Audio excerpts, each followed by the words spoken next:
Beamer, that's a big dance. Chrome heart got me kissing on his best friend. Put in work, baby, you could be my best man. Sending cash to my account, he investing. Dark shades on when I'm off the Migos. He tryna cuff me like a in a Rico. Moving through the like GTA with a cheat code. He claimed that he love me, but before not a freak. I just wanna dance all night. Can't nobody do it just like I. Boy, you got just what I like. Come on, baby, let's kiss, don't fight. What you wanna do? Tell me what you like. What you wanna do? Tell me what you like. What you wanna do? Tell me what you like. Just say the word, baby, I'ma get you right. What you wanna do? Tell me what you like. What you wanna do? Tell me what you like. What you wanna do? Tell me what you like. Ain't gotta say it, I know I'm the one you like.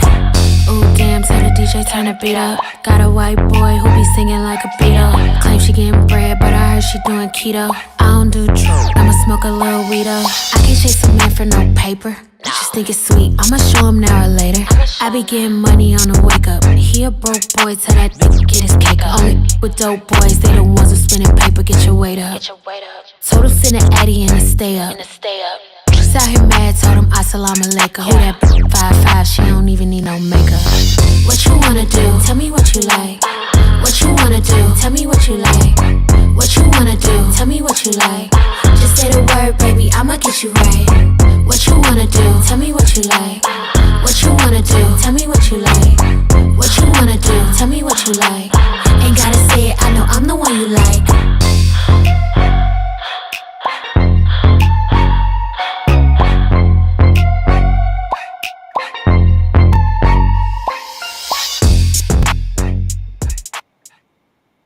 Hey, you guys. Come on in the room. Come on in the room. Welcome back to the channel. If you guys are new here, my name is Ashley, and this is My Sweet Perspective, where I give my take on all things TV and movie related. And you know I'm here to put you on, but I'm not here alone. Tonight, we are back to talk Ironheart, which premiered last night on Disney+. The first 3 episodes have aired, and we will be talking about it. But I won't be talking about it alone. So let's bring everyone up because we have, it's a cute little panel tonight. Very excited about this. I'm going to start with my girl in a bag of pearls because y'all know her, y'all love her. Struggle Reviews TV. How are you? And are you ready? Are you ready, friend? I know it's Marvel, but are you ready?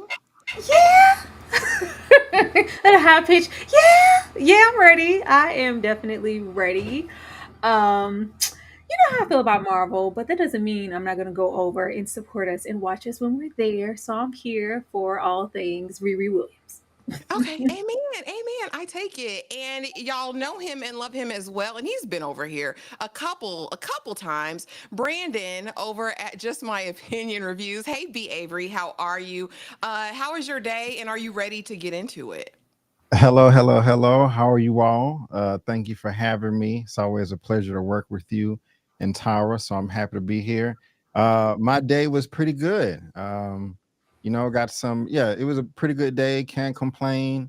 Ate some decent food, rewatched the episodes in preparedness for this live, and I'm excited to get into it. Yay. And we're doing a little bit of a different approach tonight with these slides. So just bear with me, y'all. I was like, do I belong over here? But we're going to get into it and it's going to be fun. Last but not least, Malcolm over at The Black Kakashi is here to join us tonight. How are you, Malcolm? And are you ready to get into all things Riri Williams? I'm doing good. Thanks for asking.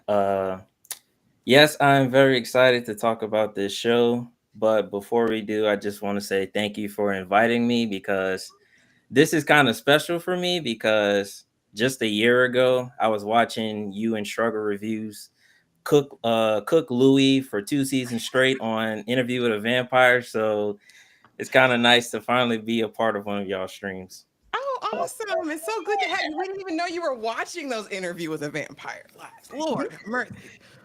A time was had back, and so you've seen us in all of our glory. Doing the most. Yes. That's another thing. Anybody who watches us and supports us, because when Ashley sent the channel, I was like, I know him. He follows me. And he never told me he had a channel. Like, we like to support other people. So please let us know if you're watching and you are doing YouTube as well. And nice to meet you, Malcolm. I'm Brandon, Yeah. Nice to by the meet way. you too. Yay. Okay, guys. So here we come. And we're not going to belabor the point because, like I said, your girl made slides. So we're over here. But as I start every single live, I want to know, and I'll go in order, of course, overall thoughts. And Malcolm, since you're new to the panel, I want to start with you. What were your overall thoughts after watching these first 3 episodes of Ironheart? Um, I enjoyed it, to be honest. I mean, I'm familiar with the character Ironheart. I mean, when she was first introduced back in 2015, I was kind of excited because it's somebody else being Iron Man, and and she's black, so it's kind of a.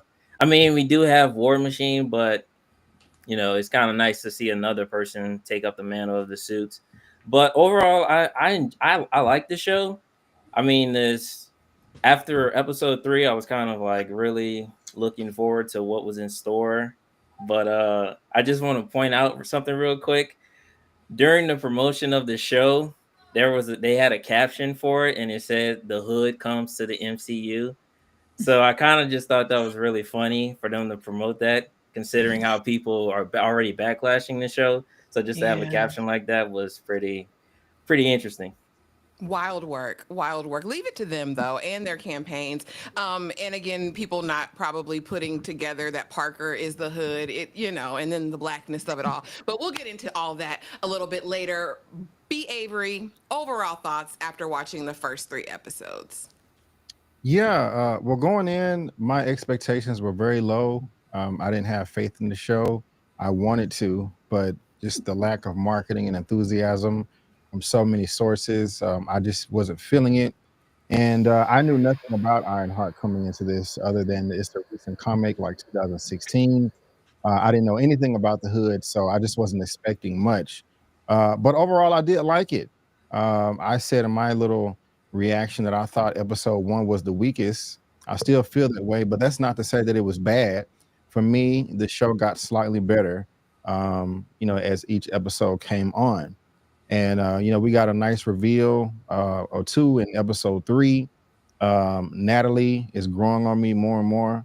Um, I mean, I have my least favorite aspects of the show, which we'll get into, but overall, I'm happy, and I'm just happy. Okay, sounds good. Tyra, I'm bringing it over to you, Miss. Overall thoughts, and I know you watched it fresh because we tried to watch in the middle of the night last night, which was a super bad idea, probably.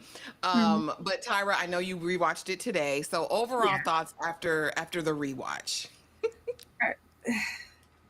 It's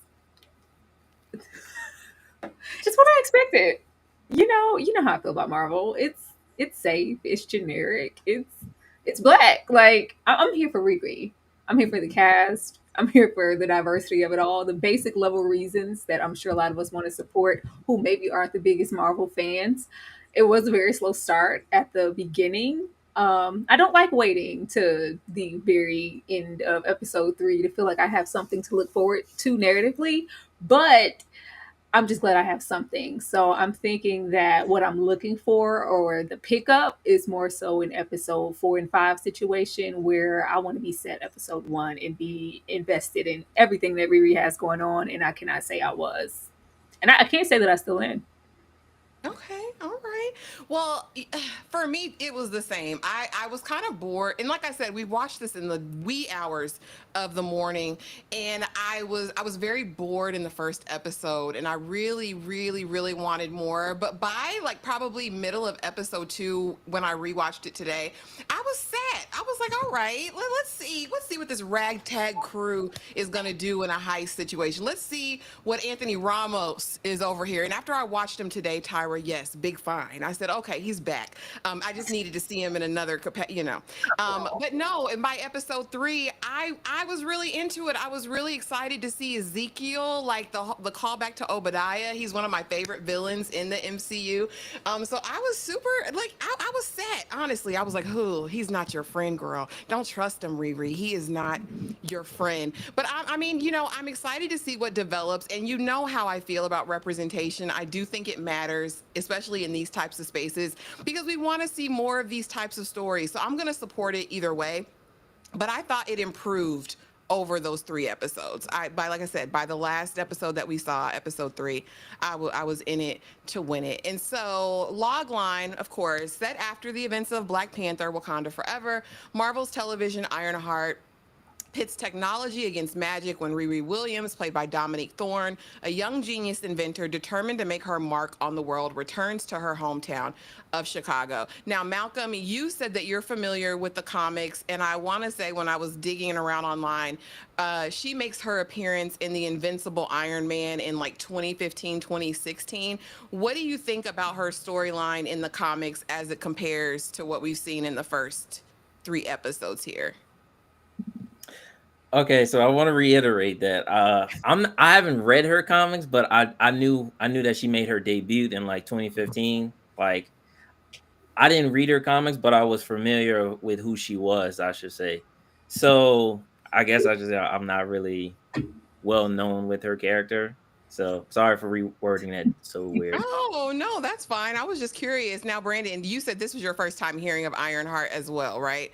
So, yeah, it Correct. was new to me. And I really just wanted to know how she compared to the comic version, because I feel like they say in Wakanda Forever, she's introduced narrowly, right? So you don't really get the breadth or the width of who she is.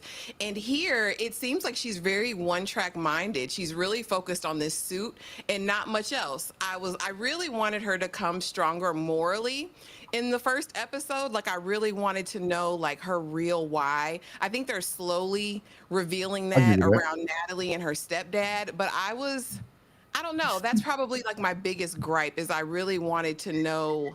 I wanted to know Riri more and what her why was. Tyra. I give you that. Oh, I'm go ahead, sorry. Brandon.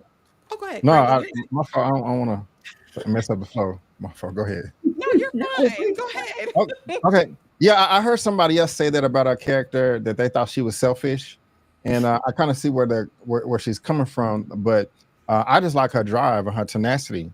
I mean, she's obsessed with making this suit, and I don't blame her. When the show first opened, she was like, "Hey, I want to be bigger than Pym, Stark, everybody, and I commend that. But what I like about it is everybody already knows who she is. This is not like a suit that she just built yesterday. She been doing where she finished high school at 11, college 15, all that, got newspapers up and all. I like that. That helped me get a bit of knowledge on her personality, and also when she met John at the very beginning, at the scrap yard or the scrap meet or whatever, the junkyard. So I don't know. I'm really liking Riri a lot. I like how serious she is 24/7. Like, there's just no jokes. It's just like a beeline everywhere she goes, A to B to C to D. Let's get it done. I don't have time to play around and goof around. So I don't know. I'm loving everything about her. Okay, Tyra. oh, Lord. The first thing that came to my mind, because I don't read any comics and I only know her as far as Wakanda, and the first word out of my mouth was, I can't wait to get to know who she is beyond just the suit. Maybe I was asking for too much. I'm not, hella familiar with all the I ain't watched too much of that. And I think that this is up there as far as expectations for what you want from them. Everybody's kind of cut from that Peter Parker, Spider-Man S cloth where we have to have some type of tragedy and, a grief portion, and we have this drive and we have this suit. But with her, being a reflection of us, I just wanted to know her passion outside of the suit and what was really driving her, and get more into just her narratively as a person. And so far, I'm like, she want to make this suit.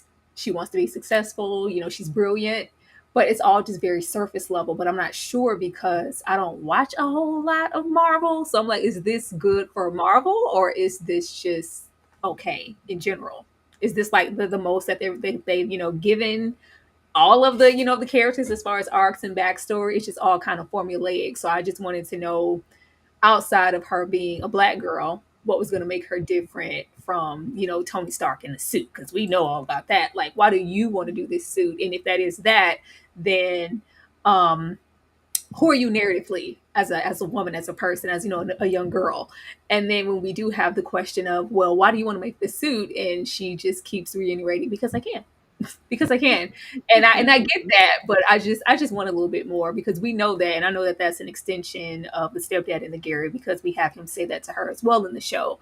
But I want more, because we don't get a whole lot. So I'm just probably being nosy. Yeah, I think we've had a long time to deal with the most popular characters in the MCU. We've had quite a while, and they have a lot of lore behind them. And I think with her being newer, that might be a part of it. But I mean, I'm not gonna go. I think it's apples and oranges, Tyra. I can't compare this lady with nobody else right now. Malcolm, what about you? What do you think of her development in the story as we're seeing Riri? Do you like Riri? Do you hate Riri? Do you believe in her motivation? I would say I'm like 50-50 with her. Like there's some moments in the show where I like her, and then there's some moments in the show where I don't like her. Like I like that she's, like a strong, smart black woman, and she knows her worth and she wants to prove it to the world. I like that. Like the same stuff that people hate Angel Reese for, she's kind of like, she embodies that as well. So I kind of like that about her. But I try not to give her I try not to get so negative about her when she does certain things in the show at the moment. So like I understand why she's doing it, but so like if I was in the certain situations that she was in, I know that I wouldn't even be in the first place. I would just be like, nah, I'm good, and just go straight home. So I'll give her credit for that. Yeah, I like my heroes to hero. Like I like a ultimate good. I do. I can't help myself. But easing on down the road, just a little bit of background, the creative vision and the crew. This was created by Chinaka Hodge, and she was the showrunner. Sheena Dugal did the what is it called, the effects work. Sam Bailey and Angela Barnes are directors for these first 3 episodes, right? So our showrunner, she came from TNT Snowpiercer. Tyra just had me watch the movie Snowpiercer. I've never watched the show, but I will tip over there to see what she was cooking with, because she wrote on 10 episodes of Snowpiercer. Sam The Bailey, the show's one with the really great. is it? I mean, the movie was Yeah. good. I really enjoyed the movie. So I'm gonna go over there to Snowpiercer. And then Sam Bailey, the young lady with the locks on the left, she directed episodes 1 and 2. And she has done a project called Brown Girls. I haven't watched that yet. I'm gonna dig a little bit deeper. And then on the right, we have Angela Barnes, who directed the 3rd episode, and she's behind Mythic Quest and all of those things. So I'd like to see that it was women. Sheena Dugal actually is pretty prolific in the effects world from what I've seen online, and she's like BAFTA nominated and all of those things. Are you guys, or I'll start with you, Tyra? Are you familiar with any of these ladies? Have you heard their names before? Seen them? Anything? Sheena Dugal, yes. Sam Bailey, but the rest of the ladies, no, I have not. It is nice to see this. So many times we have, our narratives being told by someone else, and we're not at the helm of the project. So the fact that it's all ladies and 3 of them are Black women, that's really nice. And I think it shows creatively in the show, because we got some dialogue. I was like, yeah, who put that there? Who put that there? That's we can tell that there was a touchstone and a base to go with. Yeah, we would probably intermingle and be like this, or just attention to the smaller details, what things matter. And definitely on the effects side, I think they were handled really well. So this is all good to me. Absolutely. Brandon, are you familiar with any of these ladies on the screen? Have you seen any of their work before? Oop, you're muted. My bad. I apologize. I'm looking up Sheena right now, and there is a few of her films that I have seen that she's had the visual effects, the Hunger Games, which I liked, and Body of Lies and Venom. The Sam Bailey and Angela Barnes, I'm not familiar with, but Shanaka, I am briefly familiar with her just because I have been looking her up since this show was announced because I wanted to know who's behind it, and so of course I mean I just recognize her from that. But looking at her filmography, I haven't seen anything. except for Snowpiercer, you mentioned the movie. Is that the one with Chris Evans? Yeah. Yeah. I did like that. But other than that, yeah, I'm not too familiar with him. But I am glad it's nothing but women up here, you Yeah, know, because they're that's doing their nice. thing.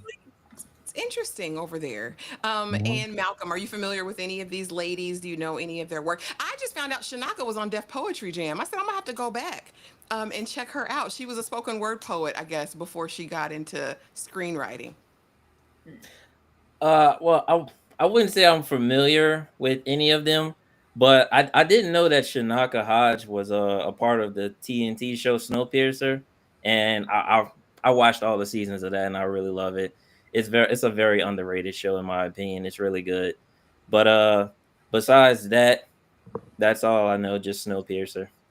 Awesome. I'm definitely going to run back Snowpiercer. I've heard nothing but good things about the show, and I liked the movie, so we're going to go over there. So, How and the Why. Ironheart, of course, was announced as a film back in 2018, but then was changed to a Disney Plus original TV series in 2020. Principal photography wrapped in November 2022, but then the release date for the series wasn't announced until last October, with the trailer finally being released last month. The streamer wanted to give Ironheart, just like its other shows, a chance to have its own spotlight. Now, there's been some controversy, not only, I guess, around it being, changed from a film, but to a show. But then also around why they did the release the way that they did. Why are they doing half now, half next week over the course just of 2 weeks? And I'm going to start with you, Brandon. Why do you think that is, and how do you feel about this release, how they're releasing it? Well, it's frustrating because I think we have talented people in front and behind the camera that are not getting the same treatment as other people in the MCU. Um, Kevin Feige right now is for the most part in charge of everything, but I don't blame all of this on him. Everything in phase 4 and 5 hasn't been the best, and that's because Bob Iger stepped down and Bob Chapek came through. And at that time, he just wanted to produce, produce, produce, really didn't care about the quality. It was all about the numbers. And, this was a result of that treatment, just Secret Invasion. We can go down the list with Disney Plus shows that, um, didn't get the fair shake. I also kind of think that they just didn't know where they was going with the overall story or the arc of the MCU. I mean, with the way this show possibly ends, it may not fit to where they want to go. Um, and so I just think they didn't know where to put it. They just didn't have faith in it. Maybe because it's all black people. I don't know. Um, yeah. So I mean that's my 2 cents. Um, and I'm pretty confident in that, but I can still be wrong. So, but I guess we'll see. I was curious because I know that there was a lot of outrage. Like, I went to a couple of IG pages just to kind of see what the buzz was, what people were saying, and it was nothing but hate for the most part. Even before the show premiered. So, Malcolm, what do you think? Do you think it was intentional? Do you think they were pressured by the fans of the Marvel verse to present it this way, or what do you even think of it? Do you think it was a good idea to drop 3 and 3? Personally, I didn't really like how they was promoting the show. I mean, it just feels like when you compare it to other stuff, they advertise it a lot, but just the fact that this was advertised like 1 month and then like just been silent the whole time, it just seems kind of weird. And then they tried to add Ryan Coogler on there just so people would come and support it even more. It just didn't seem right to me. But I know I met the lead actor of the show at a DreamCon this year, so it was kind of nice to see her there. But overall, I don't know. I do know that I don't know if it's true or not, but I think this is going to connect to Doomsday. I think I'm not sure about that, but I think that's what it's supposed to be doing. But I could be wrong. That'll be awesome. Tyra, any thoughts on this presentation? Because I know we talked about it. You were like, they're dropping all 3 at once? Like, what are they doing? I thought this was going to be weekly. Yeah, I feel like everything that they've been saying about Disney Plus and Marvel is true, that they're waiting on whatever that's about to happen that saves the MCU, and everything else before that just needs to get out of the way. Like, let's just rush it all out. When they do this formula, it makes me feel like you don't believe in what you have, and I'm already kind of defeated before I ever watch it. Mhm. Because if you think that it's that good and the writing is up there, people are going to engage and they're going to look forward and come back every single week. And even if it's just 6 episodes, you're going to be there because it was just that good. If it's not, then it's like, okay, well, let's just get it out. We're gonna be cute about it. And I was surprised they didn't put it all out at the same time. If we're gonna go with that, but when it's reduced from a film and then we elongate it into a show and then we rush it out and half it, how much faith do you actually have in it? Then you didn't even promote it.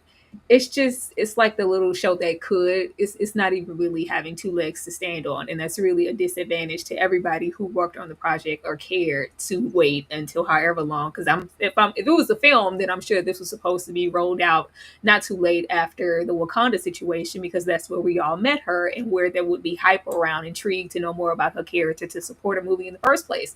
So the fact that they did this, I think they don't care and they didn't believe in whatever they have here in store for us in these 6 episodes. Did y'all see Echo? I The watched Marvel part of channel? it.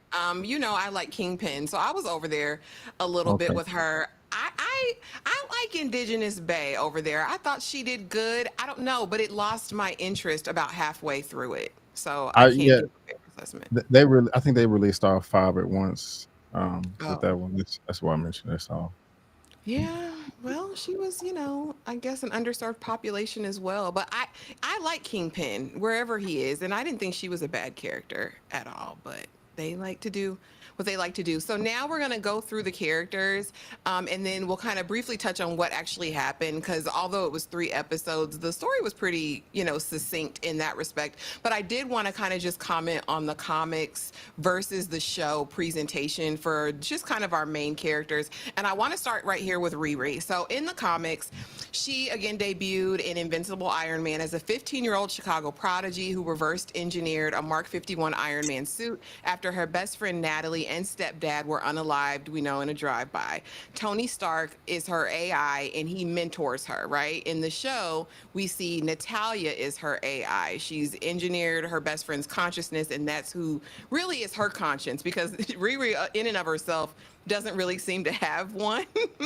And there will be spoilers, guys. I saw that in the chat. Versus the show, we're presented with an aged up Riri. She's been at MIT for 5 years now. So she's what, like 19, 20.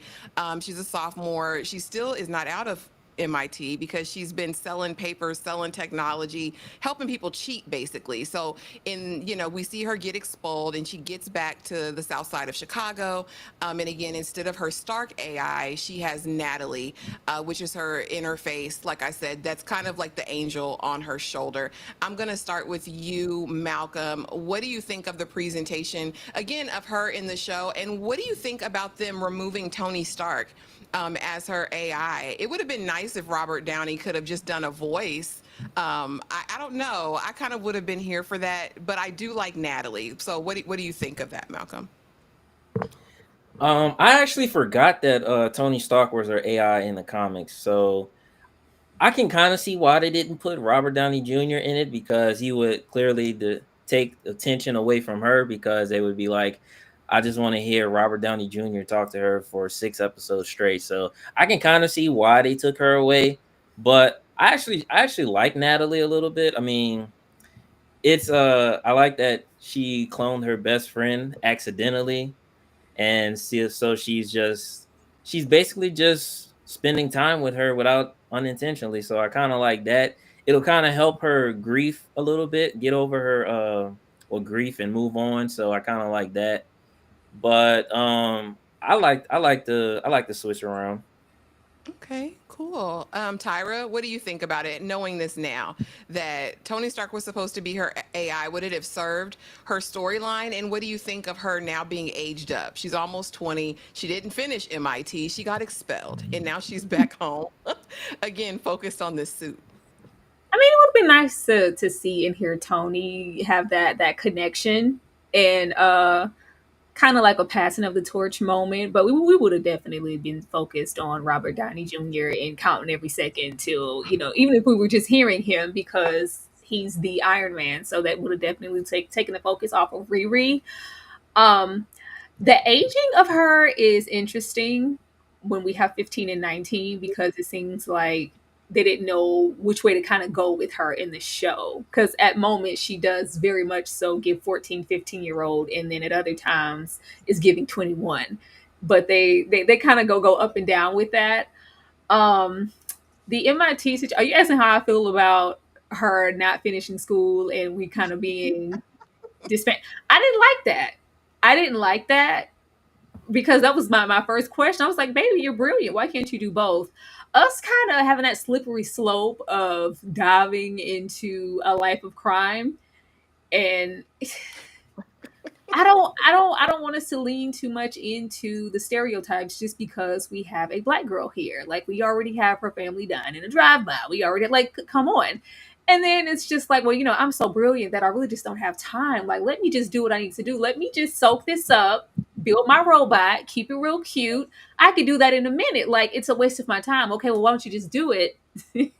And then we can still, fund everything that we want to and have our brilliancy take precedent, and we don't have to go off and find nefarious ways to get money to build it. I was like, well, why is she got to do that? Why does she have to do that? I mean, it's an arc. Would it be my preferred one for her? No, girl, you went MIT. Like, it was, it's a beautiful thing to see. And just with how brilliant she is, we know that it would be no skin off her back to do both at the same time. But when you have her under the cloak of a liar, a manipulator, and a deceiver, and I'm going to plagiarize this, and I don't mind getting my hands dirty, if it means that I'm worldwide for my genius, then you kind of put her in a moral gray area. And I'm never one who needs my heroes to be, I'm here for a little anti-hero type situation, but just with her in particular and how old she is and where she's come from and who she is, I think it's a little muddy.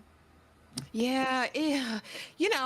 I like I said, by episode 3, we're approaching, right, some of the things that might be holding her back in certain areas. Like, we definitely get that she gets anxiety, she's overwhelmed, she's definitely still grieving, and there's Yeah. definitely a lot of issues of life that she is putting on the back burner to kind of focus on this one singular thing. And I think that story would be more interesting if we got some of that a little bit earlier. Like, I really want to know Riri, and I think that would help the audience connect with her more. But Brandon, what do you think about her presentation here versus the comic? And what do you think about Tony Stark originally being her AI and now us having Natalie? I love it just the way it is in the show. Going into this, I was like, wait a minute, this is not comic accurate, but it doesn't always have to be.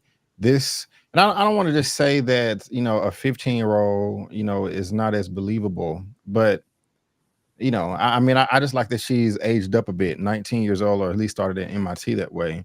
Because I think that also gives better relationships between her parents and, her friends and Xavier. And I'm perfectly fine with Natalie being there as her AI, because, we can be more personal. This is a good way for us to get to know Natalie. I think if Tony was the AI, that just kind of would have been forced. We already have him back as Doomsday, which I think is a bad idea. So if he's could potentially come back after Secret Wars, then we have him as Doomsday, and then the AI. It's just like, man, can the MCU not survive without Tony Stark? So I'm 100% okay with this. Okay, awesome. Easing on down this road, let's get over here to the hood, aka Parker Robbins, Anthony Ramos, okay, in the building. And I do think it's kind of interesting because honestly, when he was presented, I was like, what? I was like, does he have Doctor Strange? I didn't watch Multiverse of Madness, true confession. I did not go over there and watch it, but I have seen the first iteration of Doctor Strange, and of course, I've seen him in the Avengers and all the other things.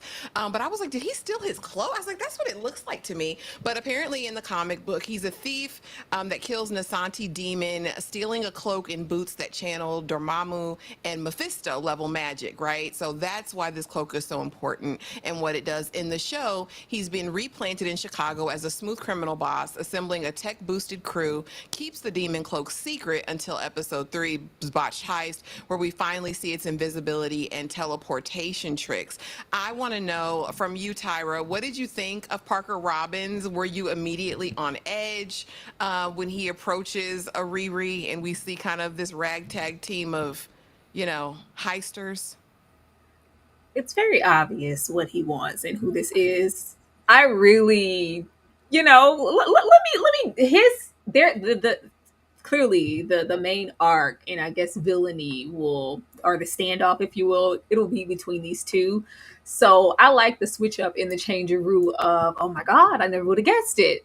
I like to be in the dark, and I wasn't really in the dark with his intentions or what he wants when we have him being so dismissive of one member immediately up on just seeing Riri. Yeah, you can go. We found, like, we know that he has a separate agenda, whatever that may be. So there's no, surprise or something for me to wait for there. And I get out of the ragtag, he's the most intriguing. I'll say that, but I guess he would be because he is the leader. But I wasn't like, whisked away with how great he was and like, oh, he's killing it. It's Anthony Ramos. He's great actor for the most part. I don't mind him, but it wasn't anything. None of the people were anything impressive. I'm like, they're gonna be cute. Like this was very expected. It was. I just like, if we're gonna have her go down this path, we have her here with this kind of Robin Hood kind of complex. Well, is it really a question of morale? Because we're robbing people, but are they good people? Are they, or are they for the people, good causes? Well, look at us and look at them. Why wouldn't we? But it's like, let's just go over there and call a thing, and it's not like we're not. It's just like they collected a coalition of POC people and put them all. I don't know. It's like they collected some people and put them all here, and we kind of checked off boxes. And we have the hood, and we have the brother, and we have our Shea Coulee, and that covers our LGBTQIA demographic. And it's like we checked all the colors of the rainbow in the coalition and put these people here, and this is our ragtag team. But yeah, you still have to make them really interesting and make us care. They can't just be people of color and we're just satisfied with that. And immediately that's just what I saw. I was like, "Ooh, it's just all of people of color." I don't know. I expect more, but like I said, I don't know by Marvel standards how intriguing the villainy is supposed to be. But I mean, I feel like he's gonna have a wrath that we get to look forward to. But was it just grand for me overall? Absolutely not. Okay, Brandon. There were moments that I liked. His intro was not one of them in episode 1 where Riri, got out of the elevator with the smoke and stuff. I thought that reveal when they turned the camera around, he just looked kind of silly with the hood. But it's grown on me. I don't know anything. I like the hood character is someone I know the least of. I know who Dormammu is, a Mephisto, from the world of Doctor Strange. And so, obviously they are manipulating him, influencing him in some way. And that is cool. To me, I can't wait to see how that pops off with the way that episode 3 ended. But the character himself, I mean, he's okay. Bending bullets and stuff, teleporting. I don't have any expectations, so I can't say whether they got his powers and or abilities right. But I mean, I'm satisfied. I like what they're doing here. So hopefully it plays out in a positive way. Hopefully it does. And Malcolm. I actually like. I didn't recognize the actor because at first I thought he was just some actor that I didn't know, but I actually seen him in the Transformers Beastars. So I was kind of surprised once I realized that it was actually him because his hair is like so short in that movie compared to how it is in this one.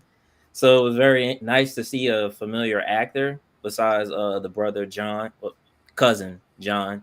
Uh, as far as the hood character, I'm interested in this character. I mean, I kind of already knew that he was connected to Dormammu, but I'm very interested to see if they're gonna go the Mephisto route because for years now, people have been speculating for Mephisto. Like they thought he was gonna be in WandaVision, and then they thought he was gonna be in something else. So it would be interesting if they go 0-3. So it kind of be interesting to see that. But one thing that I would really like for Marvel to do in terms of the hood character if they somehow find a way to implement DMX's "Where the Hood At," I would so give this show a 10 out of 10 if they somehow implement that song, just because of that.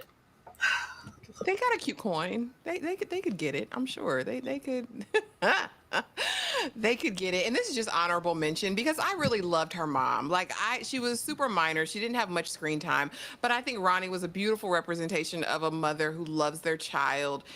She was open. She wasn't overbearing. It was very much like, I love my child. I know my child. She's going to do what she does.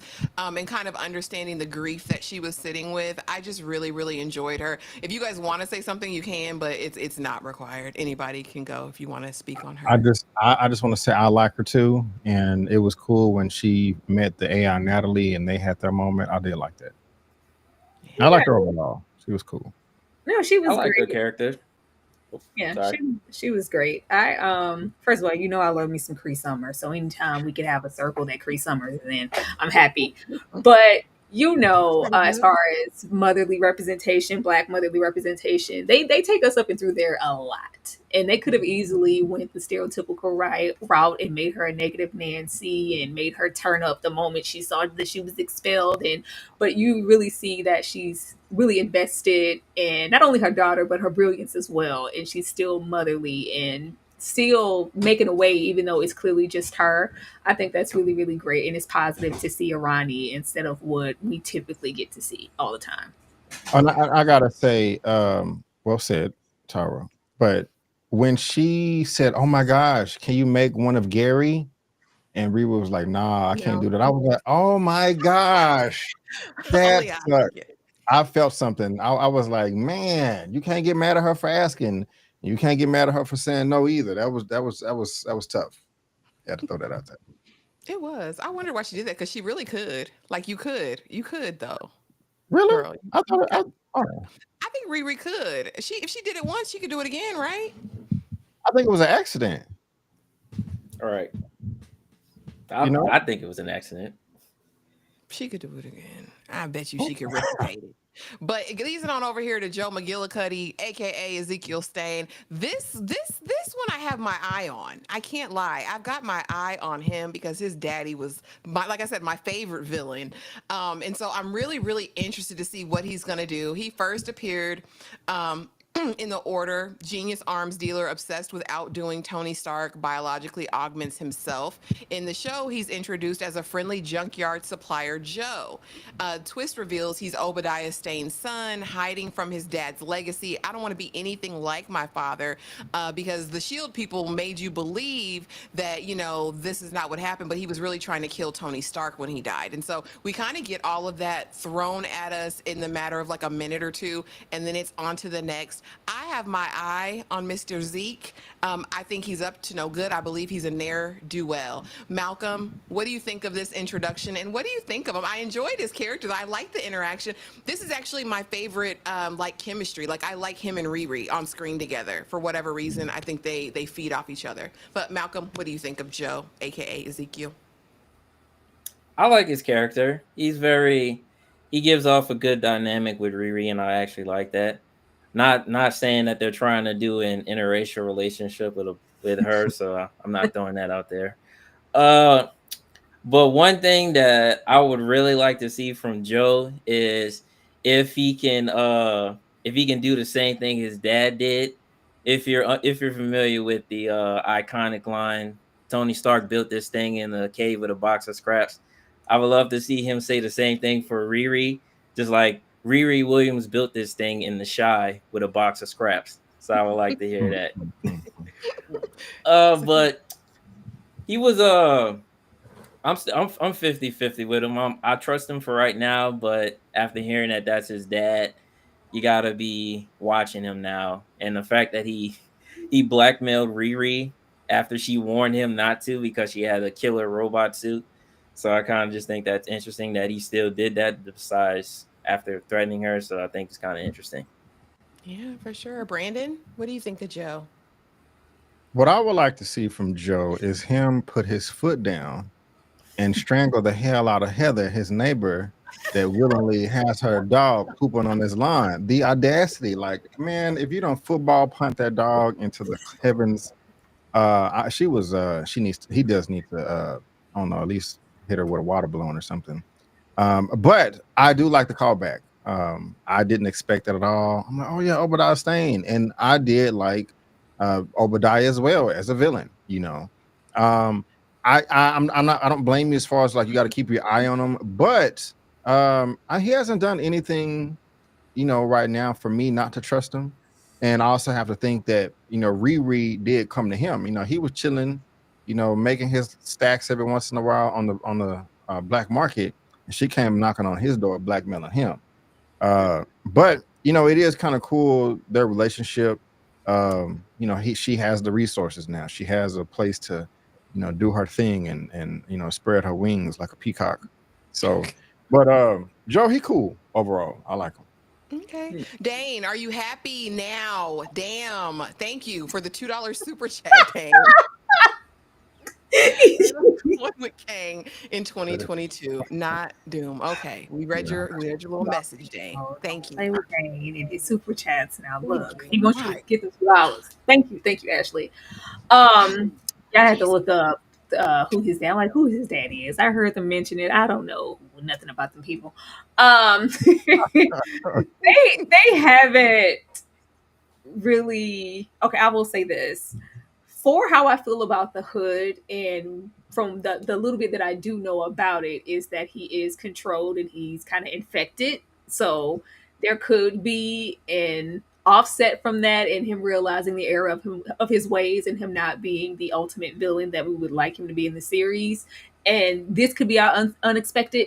I would like that, because subvert something from me. I don't want it to just be plain as day who's good and who's bad here. So that will be nice, because at this moment he's very weak. Because maybe when he went over there and cut them daisies, I said that ain't enough. That ain't enough. But just maybe that support and advice from Riri is something that puts the battery in his back to, okay, well, if that's what you can do, let me see what I can do, and we kind of have this battle of wits.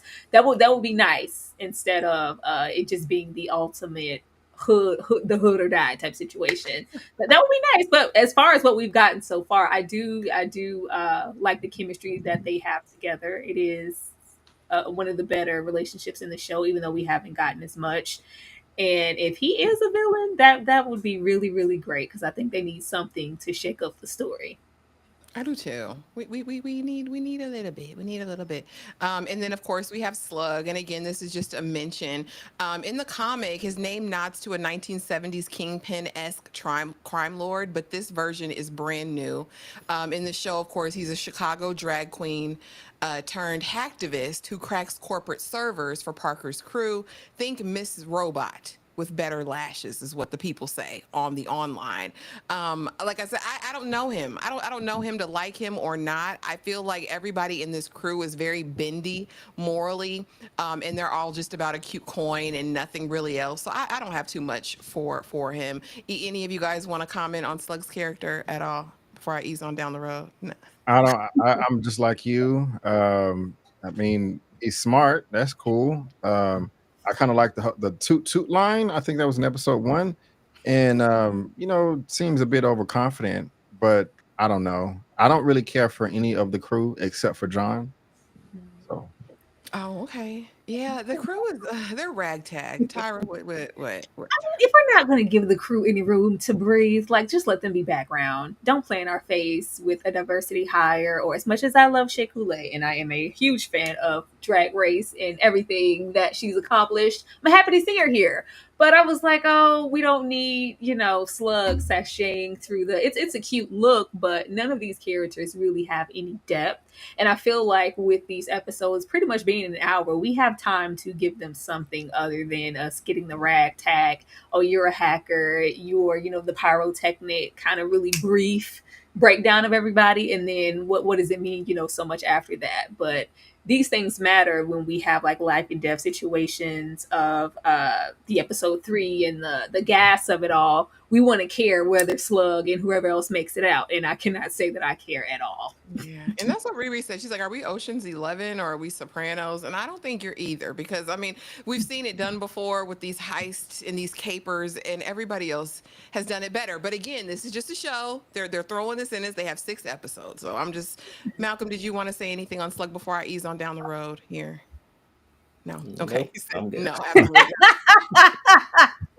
Let's ease on down to Natalie. Now, of course, this did stay true. This was her childhood friend who was unalived when a stray bullet, got her, and the stepfather. Of course, we flash back, and these are kind of the moments where Riri is kind of more humanized, I guess. It takes her out of this purpose that she's got and kind of makes her feel more relatable, I think. But now, of course, she is Natalie. She's the AI. She is the voice in her head, for better or worse, giving her advice, letting her know who's dangerous, who's not, and trying to guide her, in a right way. Not that Riri is going to listen. Malcolm, I'm starting with you. What do you think of Natalie? And you said earlier you were glad that she's her AI. What do you think of the relationship?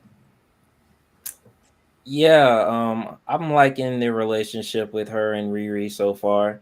I mean, the original Natalie, she said something out of pocket in the opening of the episode, talking about wanting to ride Thor's hammer. And me, I'm like, which hammer is she talking about? So I was like, okay. Because like one would make sense and the other one won't, unless she's talking about the other end of it. But Natalie, she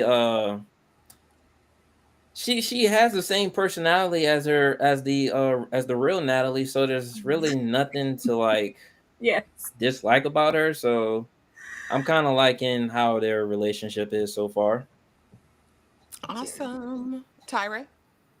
Yeah, I was going to say that. I thought when we had Natalie formulated, it was going to be just in body only. But when we give her memories and emotions and things that the original, friend had, it's just kind of like she's here.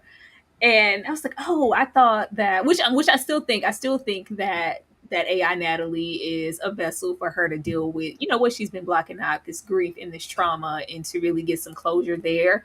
But I was really looking forward to her looking like her, but them building their own separate relationship, and her knowing that even though it looks like her, it's not her. So when it comes time for me to have to let her go, because you really gonna have her here, like, or whatever it is, we'll have to deal with those bridges and cross them when we do. But it's literally just her.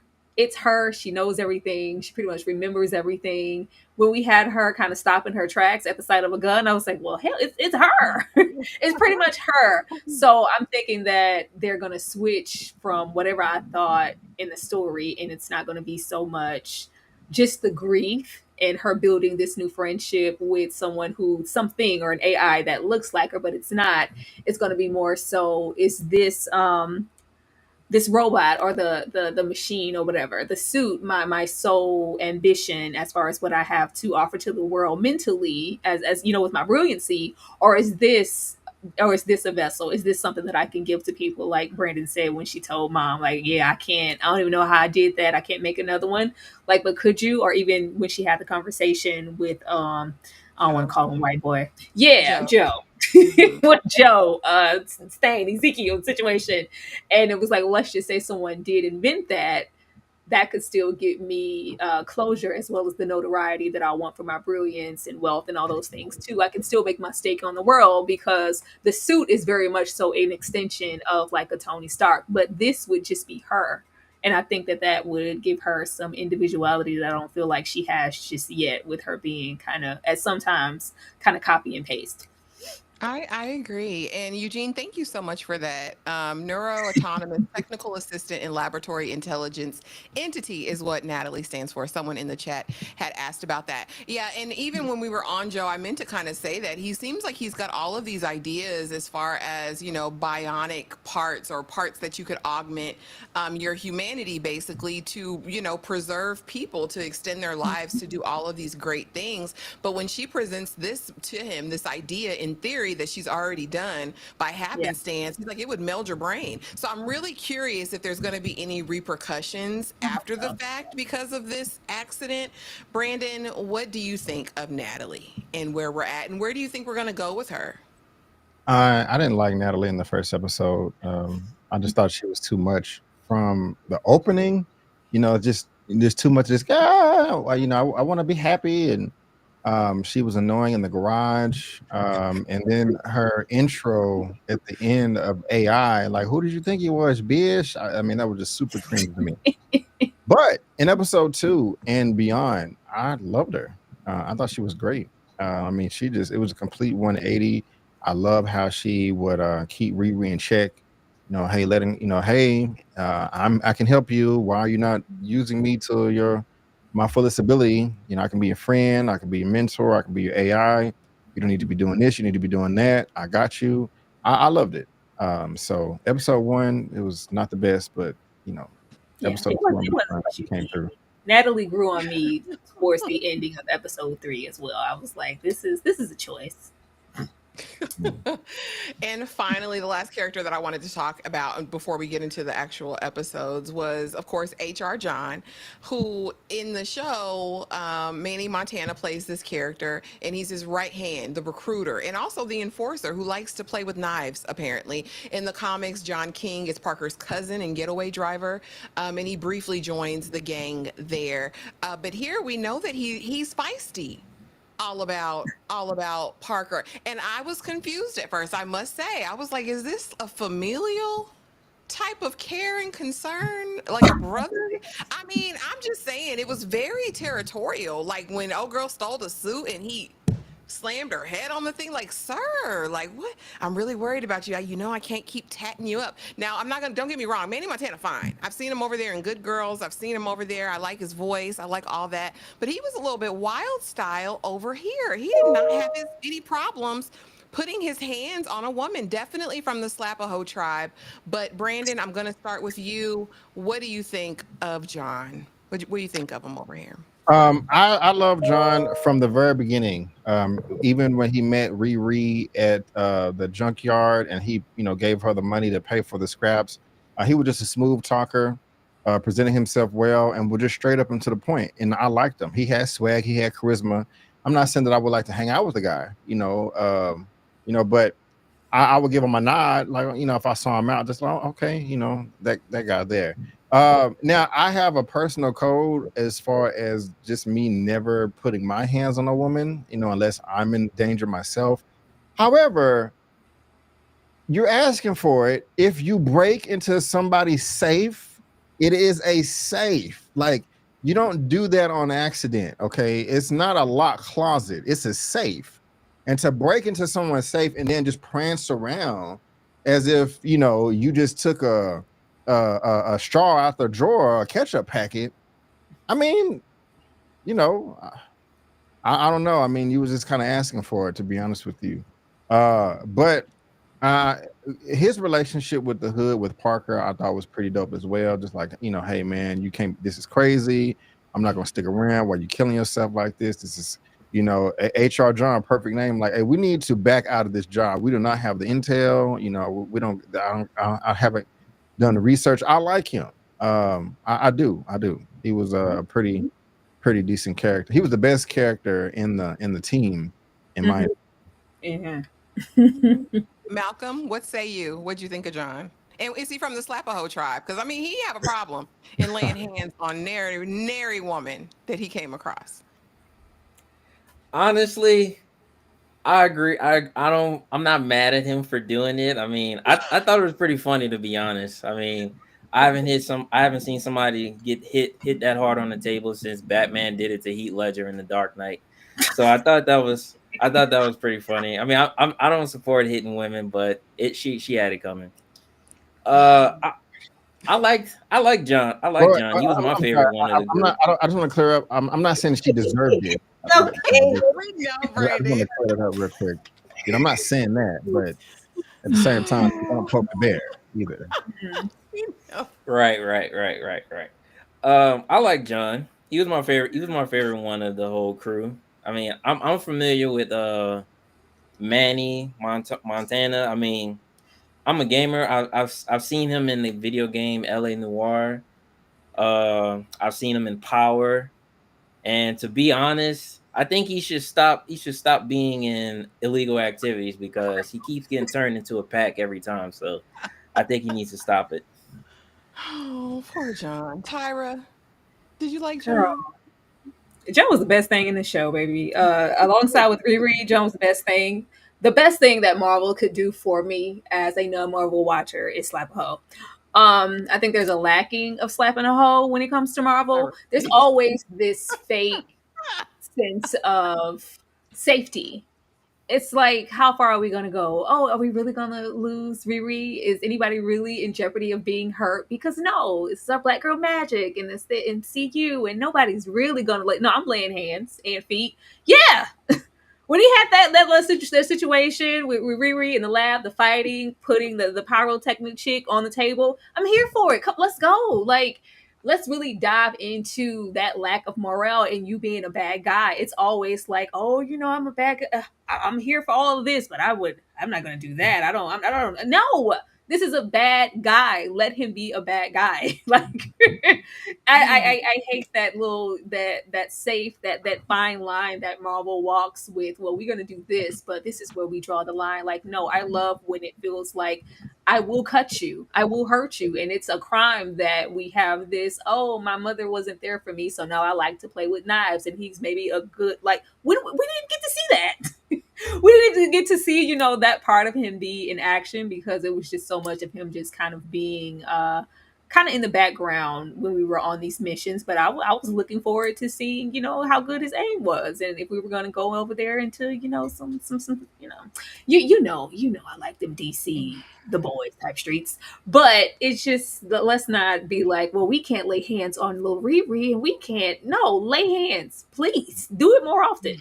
Lord Jesus, Jesus, y'all do easy nothing on on me. down the road. Let's get to episode one. Take me home. And basically, this is kind of the timeline of what happened in the episode. I will give everybody the opportunity to speak on episode one and what stood out to them. But of course, we meet Riri, who's at MIT, and like I said, she's selling paper, she's selling tech, she's helping people graduate because she needs a coin to finish her suit. She flies home in her suit that she takes off school property, and while she's flying home, they expel her immediately, and so the suit falls apart. She crash lands. She's walking through the Chi-Town neighborhood, and they're like, "You, that looks really bad, sis. How are you gonna put that back together? It's just hanging off of you." So she's back home now, confronted not only with, what am I gonna do now with my suit? I'm kicked out of school, but then also I'm faced with this grief, right, that I haven't really had to confront while I was away at school. And seen by Parker, she makes a deal with the devil because at the end of the day, it's all about that dollar bill, and she needs to get what she needs to complete her suit. Tyra, I'm starting with you. What did you think of the first episode? Did anything really stand out to you? No, I thought it was boring. I thought it was boring. I wanted to stop it, and I was like, maybe I need to wait a different day or moment to undertake. Am I missing it? It was. I want to be like set. Like something has to grab you that first episode, and it didn't. So when we're left with Riri and the expulsion of it all, and what she even did, and how cavalier she is about MIT and her education because it's suit or bust, I was like, oh, I wasn't too much expecting that. I would think that she would make her education and getting financed that way a priority as well as the suit. And it was just kind of the divide. And then we're kind of being set with this grief. And it's, they have to put it there because it's Marvel. You have to suffer in some way and have some loss. I wish it wasn't a drive by, but it was. The little, ragtag team of folks. I thought Anthony Ramos looked goofy as hell when we saw him. I was like, what are we doing here? What are we doing here? Though I like, and I think that maybe later, like the little testament in the episode, and we left out the as far as like the characters, the I guess potential love interest that lives, in the building. Also, he's also kind of there as her voice of reason and her moral compass a lot, from what I could see. So that's a thing. But yeah, this was a very slow start. and I just knew that I was going to have to keep watching to get to what would keep me hanging on to even want to finish the rest. Whoa. Malcolm, take me home. What did you think about the first episode? I actually enjoyed it. I mean, like compared to the other two episodes, it is the weakest one, but overall, I enjoyed it. I like the intro where she flies off with the suit. I really enjoyed that. It showed the potential of what she can actually build once she gets the right things around her. How good of a suit she can make, except for it, breaking down on her way home. But I was kind of surprised at her reaction of getting expelled because it seemed like she thought she was just gonna get like a slap on the wrist or something. Like at universities, their main when it comes to plagiarism, they want it to end right there at their university. So they will cut you if needed to. And how she expanded her plagiarism to like almost every single school in New York was kind of surprising. So I don't blame them for expelling her. So that was kind of a shocker to me. Um that was like the one standout for me. But I like the build up, but it could have been better. I agree.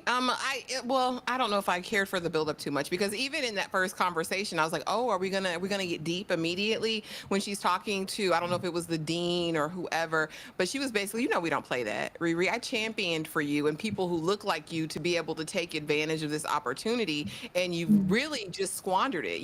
We have a zero tolerance, and you're expelled immediately. But how Riri was gonna really try to take the way out, like it's because you guys are doing this to me.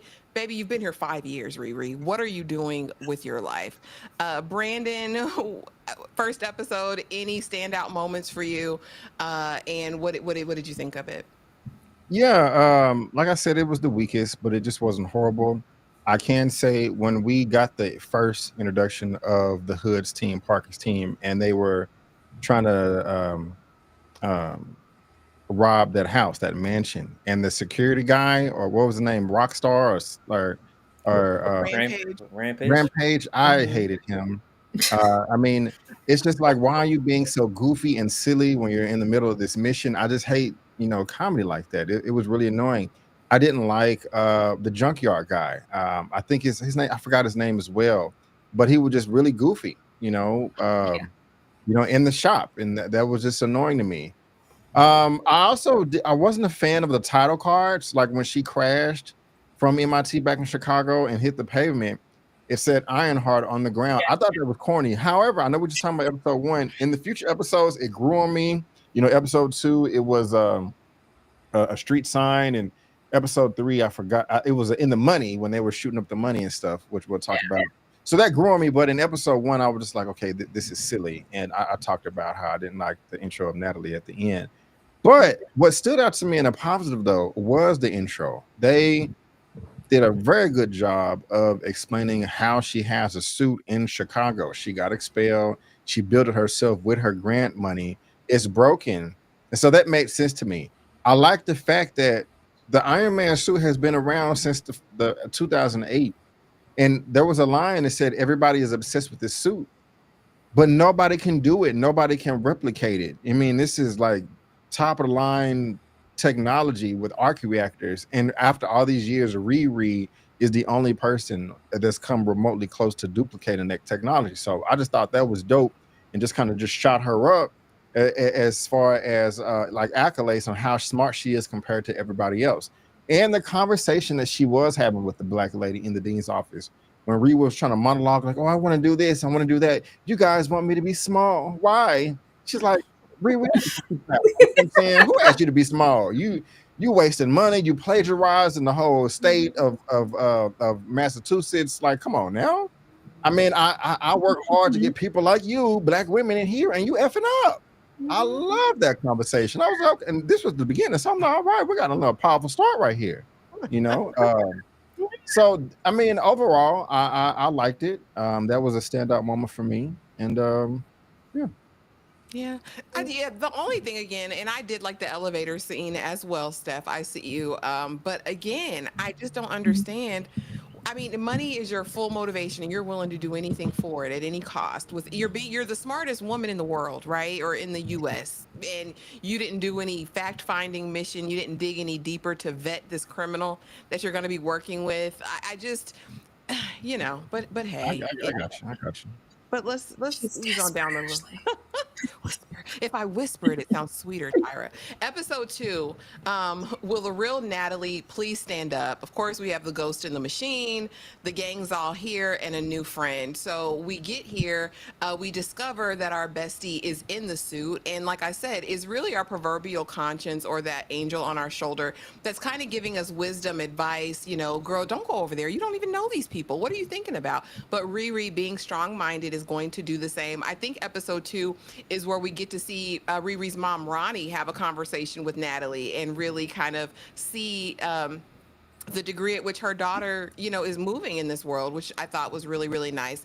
Then, of course, I've done our first mission. We've celebrated with all the money, throwing it up in the air, and we're kind of getting everyone's backstory in the group, right? We got 2 cage fighters or whoever those girls are, which is so bizarre to me. I don't like them at all. I don't know Yeah. why they're presented that way, but they're not giving these characters any humanity for me.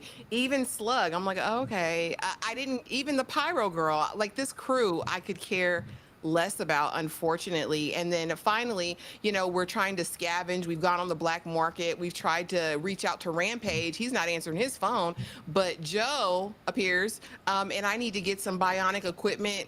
Let's go over here. Let me blackmail him. Let me get what I need and a new friend. Brandon, I'm going to start with you. Episode 2, will the real Natalie please stand up? Anything stand out for you on this episode? What did you think of it? And did you think we were going where we were going after it was all said and done in episode 3?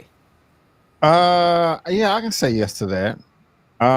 What I did like is Riri and the mother. What was her name again? Ronnie? Ronnie. Yes. Riri anticipated getting grilled when she came into the door. Like, are you gonna tell me about your friend? And she's like, oh, I don't need this right now. She's wonderful. She's great. So it's like I love the fact that her brilliance is being praised at home, and her mom is not a hater or anything like that. That what's up with that? What's oh, sorry. And also just her with Natalie, their relationship. She's like, oh my God, you're just like her. The mannerisms, the smile, the energy. I loved it. And so I mean, we got more of the mission with Joe and Riri as they got into the bunker and all of that. But my favorite moment was with the mother and Riri and the mother and Natalie. Yeah, I enjoyed that. That was a really sweet moment. Um, Malcolm, what about you? Episode 2, any standout moments for you in episode 2? Like I said, I felt like the pace picked up. I was actually like by the middle of episode 2, I was like, all right, okay, we might be going somewhere. What did you think, Malcolm? Um, I really liked it. I mean, the one thing that stood out to me was the heist. More importantly, Parker, because there was a moment where when he was in the car with the lady, and in my head I was thinking like, okay, so he breathes, he has to hold his breath. And I'm just thinking like the whole time he's just sitting in the car listening to her doing whatever she does, and I'm just like, how is he not like laughing or breathing? And just it was just funny to me. Like all it would have taken was one moment of somebody hitting the brakes too hard, and he just hits his head on the front of the seat, and he just goes ugh, and shows himself. I just thought that was pretty funny. But I really liked the scene with Ronnie and Nat. That was a really good scene, and just just the overall build up in the episode. We getting introduced to Joe. I mean, I like the going back to what B. Avery said about Heather. I don't get why Joe didn't do anything to her. So to be honest, if he wanted to be really petty about it, he could have pulled the Jim Carrey and just took a crap on her lawn after cutting up the flowers. So I just thought that if he wanted to do that, that would have been pretty funny. He was very kind, but that lady probably wake up and her dog might be unalived or something. He's nefarious, I'm telling you. Tyra, episode two, anything stand out for you? Did episode two improve for you over episode one, or were you still bored? Why he's there? I mean, barely. You have these images here, and everything was just very inconsequential. The main standout, I guess, for me would be the AI situation and what she was able to do, because that was unexpected. We were just, trying to fix the machine, and not only did I create this AI, but it's a part of my subconscious, and it's my friend, and it's, bringing back these memories and this grief that I'm trying to suppress. That was creative. Did I care for Natalie immediately? No, but I was happy that it was something different. The ragtag group in the gang's all here. Like, and what do they do? What do they have to offer? I expected like a peak to really be the highest, and for me to really be here for that. I wasn't. It's just all so unimpressive. It's also unimpressive, and it's just, expected and formulaic. And I think it's because this was supposed to be a movie. This feels like something they tried to stretch out to be a series. So all of the average things that would have been cut out here and left on the cutting room floor, we're going to put them back to elongate this to be an hour. Like the standout this episode was them singing Alanis Morissette in the car. I mean, That was a standout. Like, that coin. and that should never be the case with how exciting this should be. Like, it was dry. It was dry. Like, I wanted more. It felt like whomever was at the helm, whether the cutting floor stuff was put back or not, they felt like Riri being black was enough, and it's not. All the characters around her should be at least a little bit intriguing. We should care about these missions and, have fun and really get into the woes and ups and downs of her being morally gray. Like, we met her in a selfish space of, I don't care if it's been 5 years, I'm here for my damn machine. I'm brilliant. Like, just gone a little academic probation and put me back. Like, whatever. Okay, I won't do it anymore. It's like, no, you're at the end of your rope as far as the leverage we're going to give you. Just because you're brilliant, you're expelled. And it's just like, oh, she's just been coasting because she's hyper fixated on her wants, her needs, her desires, and what she wants to do, all the way down to getting in with this pretty much corrupt gang of people. Like, it's almost like a villainous origin story, but we know that she's not that. But even if we're gonna like throw her into kind of, and we can't even do that because she's not an anti-hero. She's not. She's clearly on the right side of the morale, because she keeps questioning, well, what are we? Well, who are we? Like, are we the good guys or the bad guys? And but it's like, I'm gonna throw any thoughts I have of judgment out of the window because I need the money for this machine. It's just, it's Kendrick Lamar. It's not enough. It's I not need enough. this money. I don't know. I don't view her as a hero yet. She's done nothing heroic up to this point. Even when Joe asks her, or Zeke asks her, and is like, "So, you're doing this for the good of humanity?" No, no. I just No, want this no. for me. I don't view her as a hero at all. And even the questions she asks them, but then she's still like, "Well, yeah, I'm gonna still go over here and get this coin." So, like, girl, are you really a hero yet? I Well, mean, maybe no, this is our well, hero origin story. Maybe. I think it's because where she comes from. Like, it's not like she is a prodigy of a particular black girl demographic, and she's from privilege and wealth. And I've never seen a street in my life. Like, no, Riri is very, from the hood. She's from, a certain place in Chicago. So it would seem like she would want to triumph other things and not get mixed up with these elements, because I'm street smart as well as book smart from where I come from. And from what I know, these are not good people for me to be involved with. Like, I want the money, but I don't want to jeopardize myself or hell jail time to get it. Like, let me think of something else. We're just, it seems like she would be smarter than this situation, and she's not acting as if she is in this show. Yeah, easing on over to the final episode that we were able to see. We in danger, girl. Now I thought this was a cute ghost reference that Slug said. I was like, "You in danger, girl? Yeah, we in danger. Yeah. All of us in danger because we have the greenhouse heist in this situation." And we always get an ominous warning, really, in almost every movie, honestly, where they're like, that's a bad idea. We don't have enough information. No, we're going for it. We're going for it anyway. John tried to be the voice of reason in this heist, but no one would listen. And of course, we finally see who the hood really is. Honey, he disappears. He goes back like it's wild style.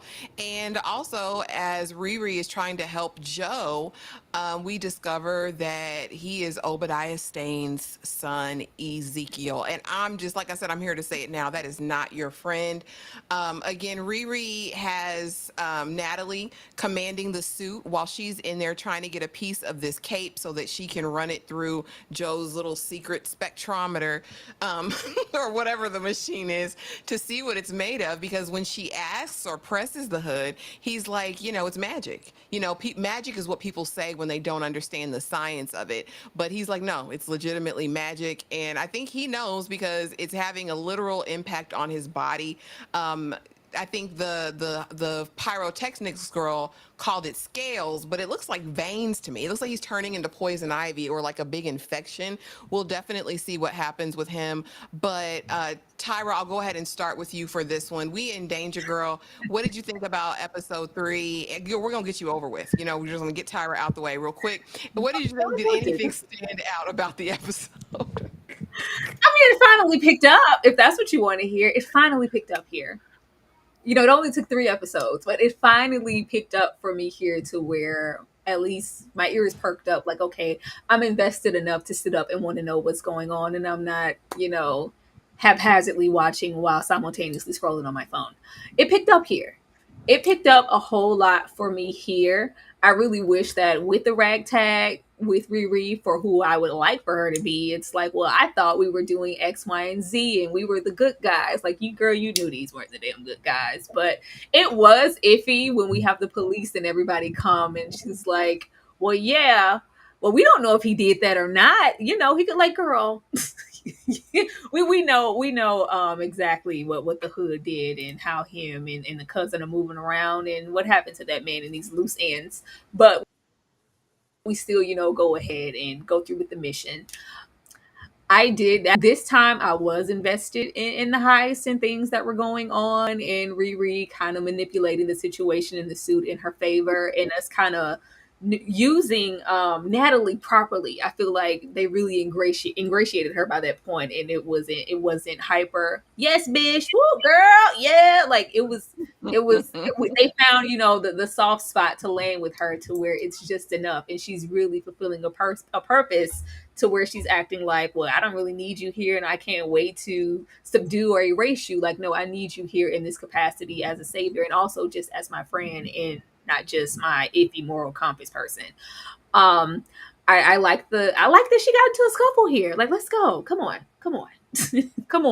Let's get into that. Let's, lay hands if need be. Let's leave. You left my son for dead. Leave him for dead. Let's go. I was like, all right, we're doing stuff. We're doing stuff. We're creating tension within this team, and we're not just gonna be here and it's about the suit. No, I still have morals, and this isn't okay. Not only that, but I want to investigate further what's up. I'm gonna risk life and limb to get a piece of it. And then we have, the incorporation of, can Ezekiel be trusted because he's getting there? Even though she's like, you blackmailed me, now I'm here, back to blackmail you. And how peakish is he gonna get with kind of, well, I don't really stand up for myself and you can poop on my lawn. Well, no, nah, I'm somebody. And matter of fact, I'm a smart somebody and I'm going to use this to my advantage. And, what's up with that AI again? I don't know. I think it was at this point that things finally got interesting for me. Okay. I mean, I I want to know this, Tyra. Was Hmm? it was it really was it really because she cared about whether they were bad, or was she just scared that they were going to kill her because she thinks they killed Rampage? Because That's again, the I think that's the everything she does is motivated by self-interest. And I mean, it yeah. is what it is. I'm not mad. Like, They haven't given us enough of Riri to even know that morally I would never. And I can't say that I just have an issue with that. I just wish that they would lean hard left or lean hard right. They just kind of have her in between. yeah. And maybe that's something for her to deal with once she doesn't have to be in this secluded suit selfish space because of loss, and we're just getting a different version of her because of that. But I don't think she would keep committing and putting herself in these situations if she didn't care about the other thing. So Okay. Malcolm, what did you think about episode 3? And were there any standout moments for you in the episode? And what did you think? Did you think she was actually going to unalive John? Did you think this was going to happen the way it did? And is he really gone for good? It was a really great episode. It was the best one of the 3. There were a lot of standout moments in this episode. I mean, you can literally make a list of it. John making clown look like a clown on the table. Joe revealing his last name, the greenhouse fight. But the one moment that really stood out to me, this is kind of petty but personal, but finding out that Stewart, aka Rampage, got turned into a pack. That was personally a favorite of mine because I'm gonna just make it clear. Rosario Dawson is my all-time crush. I love that woman and everything. So if you don't know, Eric Andres, the actor that plays Stewart, was dating her. So officially, he's a nemesis. So I couldn't wait for him to get turned into a pack. So just wanted to make that In clear. real life, they date? Yeah, for like a split second. Oh my Rosario, what are we doing with life? Brandon, episode 3. What did you think? Any standout moments for you? And does it have you begging for more? Were you thirsting and hungry for more after this ended? But yeah, it is the best episode out of the 3, and I was looking forward to seeing what happened next with the way it ended. With with the hood, where Parker screaming and yelling at the skit ceiling because he's upset that John died. And we have this daunting shadow hovering over him. So I really like that. Yeah, best episode. Standout moments for me was just them and the scales, him being possessed or taken over by this demon, the demonic cloak, and I guess John is trying to give him tattoos to cover it up. And I'm just kind of thinking like, man, I don't think there's anything worth me being taken over by like a demonic hood, that's possessing my body. And I mean, that's just, I don't know. Maybe if my mom was dying or something, or my daughter, and I could, this is the one way I can save their life, maybe. But he just has money. He just going after money and power. So that's interesting. But we spoke about this before. I do love the Ezekiel Stane subplot. That was pretty cool. And I also think it was pretty cool that she did leave John to die like that. I mean, he was going to out her. But I did not expect that.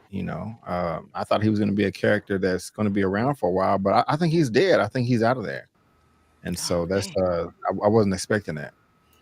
I I'm like that. hoping I hope they reanimate him or something. Like I hope he's not really gone. Like he's just, laid out a little bit for a while. He took a nap, That's Yeah. my hope. Give me something. Cause you I need mean, we Parker need that. Side. We got to see just how far he's willing to go and laying hands and all of the tricks that he has, but that's going to be his motivation to try to tear Riri from limb to limb with that Yeah. vision or shadowy whatever presence that he got to know. Like it was Louis, it was Riri. Like I gotta go get it back in blood. So it really It feels would like oh, go ahead, Malcolm. You're good. Go ahead. it would be interesting if John is the opposite of Natalie. Like Parker, Parker will see John just like how Riri sees Natalie. It'll be interesting if they go that route. That way it'll show like the whatever the entity is that's talking to the hood, he decides to take like a form and the form will be John. and that would be a nice way to see if they do that to try to manipulate him more to the dark side. It would be interesting if they do that. But I do know that after John is quote unquote unalive, I wouldn't be surprised if another member of the team gets turned into a pack. Oh, so you just think they're going to all start dropping like flies? Because I'm very curious if this cloak is from Mephisto and all of that, is that what's controlling him? Is this the reason he's doing the things that he's doing, or is there someone else behind it? He keeps saying he gave me this, he gave me this, whatever. Who is the he? Like what do we think? Is this all purely demonic influence, or is there someone else involved with it? Anybody can comment if you want to. I'm curious though about that. I think it's the demon Mephisto. That's controlling everything. That's Hmm. the okay. We'll I think we'll so. definitely see. Thank you, Chuck, for the $5 super chat. Just out of love for the content, y'all provide consistent quality. I'm gonna save the Princess Jasmine update for another day. Put it in the Discord. Put it in the collective Discord, Chuck. You know we got you. You know we're invested in this love story. But I want to know. And this is purely for me, for my kicks and giggles. And I will start with you, Brandon. Do we need this? Do we need Ironheart as a people for the culture? Is this something that we need? Because a lot of the comments I saw were, we don't need this. No one asked for this. We don't need this. And so I just want to know from the panel, do we need Ironheart? And drop it in the chat as well for us. Let me know. Uh, well, I want to say yes and no. Um, I want to say yes because why not? People are saying we didn't ask for this. There's a lot of stuff that we didn't ask for, and we still got it. Ended up being good. I mean, we didn't ask for Werewolf by Night, and that was off the chain. We didn't ask for Moon Knight, and I did like that. I'm not going to go down every show. You said, is it for the culture? It is, but I would have rather, and I guess when people say, do we need this? They rather see the money and resources go into something else, like a different project. I would say Mhm. yes. I mean, I would have loved to seen a Wakanda series or anything with Black Panther. Could have just been a Wakanda. It could have been a Dora Milaje. Um, but those are the only thing that comes to mind. So, in short, do we need this? Yes, I'm gonna be positive and say yes, we do. Not saying that it's the best thing since sliced bread, but why shouldn't we get black female or just black led franchises? I think we should. So yes. Okay, all right. And guys, drop it in the chat. Do we need this? Does the culture need this? As a people, do we need this? And did the MCU need this? Malcolm, do we need this? What do you think? I mean, to be honest, nobody asked for a white Black Panther, which is a new comic story, but look where that's happened.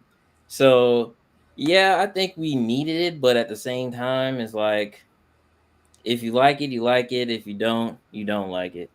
But either way, you can't really escape it. But Okay.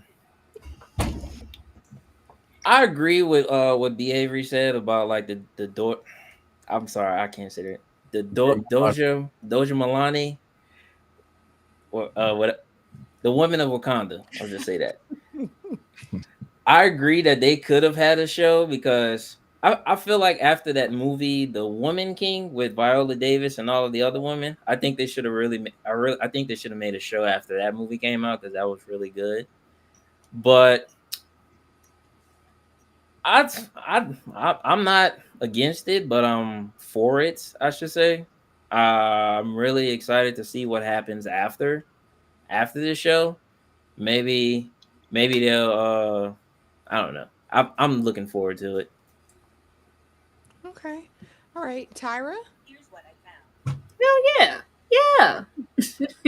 Yeah, we need this. Even if it's not my favorite thing as far as viewing thus far, even though it did pick up. Girls need this. It's so much that we're seeing, and I say this to my daughter all the time. They don't have that go between as far as television and media like we maybe had between those ages of 12 and 16. We don't really get that much diversity in that space, and that's why they're watching baddies. I like Oh, this. I like this. I like that it gives a different visual and a perspective to a black girl or just any girls just in general, but per se a black girl, just to see themselves differently than what we typically get in, the movies. There's just no area for it right now. So it's nice to kind of get back into some of that and have a Riri Williams on your screen. There's never going to be a moment where I don't want to see this. I want to see it executed brilliantly, but I want to see it. Okay. And is Eyes of Wakanda no longer happening in August? It's happening. It's still happening. Oh, okay. So we'll get something, but that's only going to be 4 episodes. They'll probably drop that all at once too.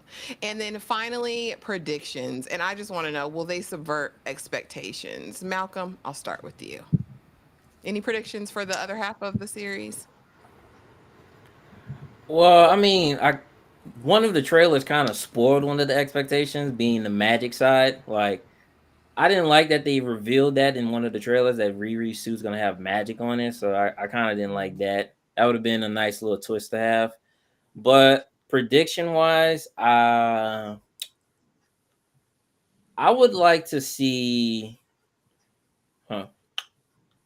I don't know. I guess I would like to see something that's teased towards either the next Black Panther movie or the Doomsday, because I like to see that. That's what they're speculating that this movie is going to be like. Is I said movie, TV show. This TV show is going to show like some kind of hint towards Doomsday. So I'm really looking forward to seeing what happens with that.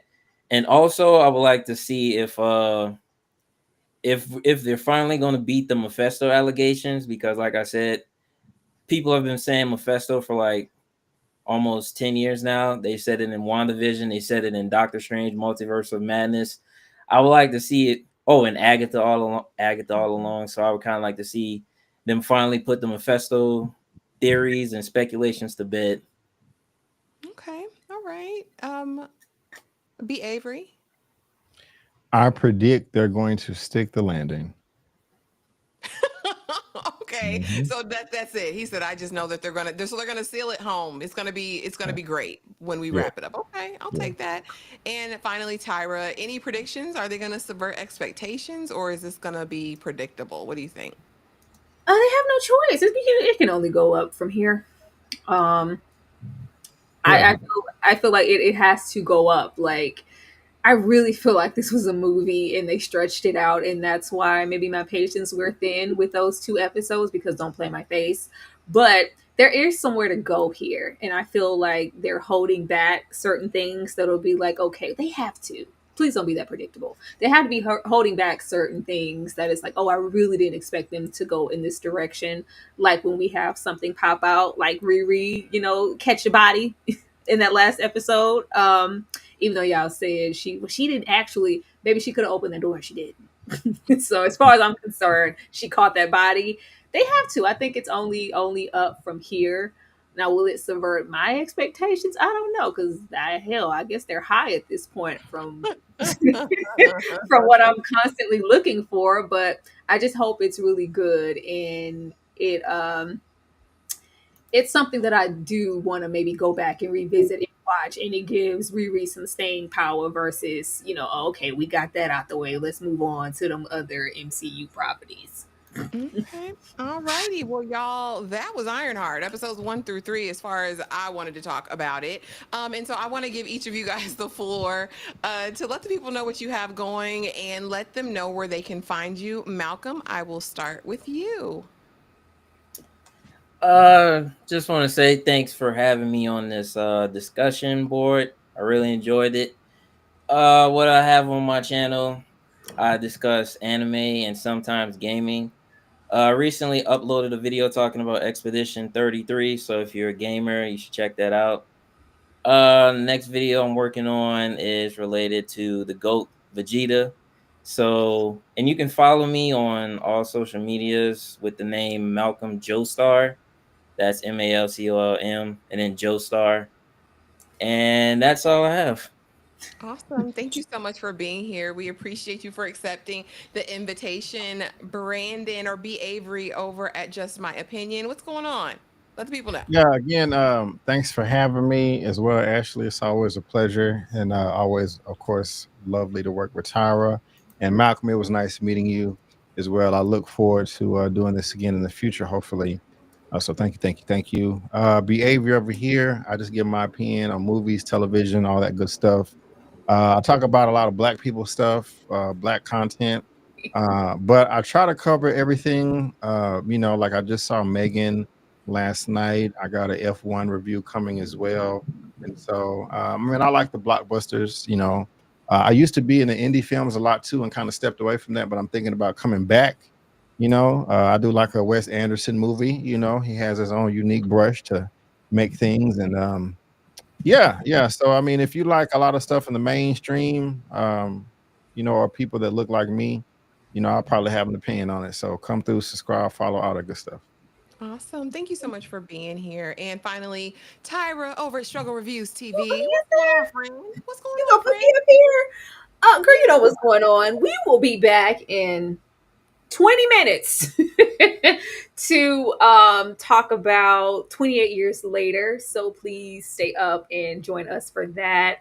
As far as the remaining things this week, tomorrow we have our Sex in the City watch along. We are revisiting the show, and Ashley's watching it for the first time, so be on the lookout for that. We might even pull up for some more Love Island. I don't know. Friday, we get into Divorced Sisters as well as And Just Like That. And also join us Saturday for Collective News. Awesome. Thank you guys so much for being here. And y'all know what to do. Please make sure that you're subscribed. Make sure you hit the notification bell so you don't miss a thing. And like and comment down below. We appreciate it so much. But thank you guys so much for being here. Thanks for the support. And we will see you guys in the next video. Peace.